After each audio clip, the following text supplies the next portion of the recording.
মোৰ শ্ৰদ্ধাৰসমূহ দেশবাসীক নমস্কাৰ জনালোঁ।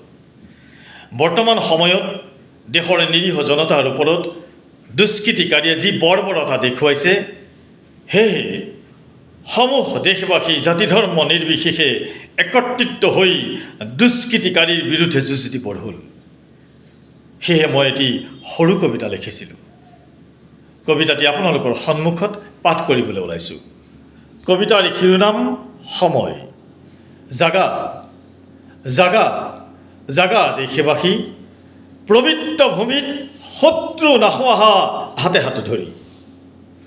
জোৰ পুৰি হাত পালেহি, সূৰ্যক সাক্ষী কৰি ওলাই অহা ৰুদ্ধ কোঠা এৰি।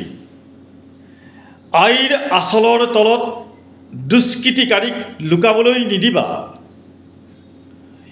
সেউজীয়া বননিত সহোদৰৰ কেঁচা তেজবোৰ সূৰ্যৰ পোহৰ পৰি জিলিকি উঠিছে। সহোদৰৰ আত্মীয়ই হিয়া ঢাকুৰি কান্দিছে। দেশৰ সাধাৰণ জনতাৰ বুকু কঁপাই তুলিছে। ৰুধিব লাগিব দুষ্কৃতিকাৰীক হাতে হাতে ধৰি। ৰুধিব লাগিব দুষ্কৃতিকাৰীক হাতে হাতে ধৰি।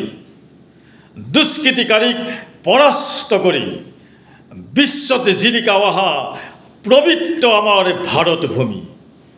বিশ্বত জিলিকা অহা পবিত্ৰ আমাৰ ভাৰত ভূমি। ধন্যবাদ।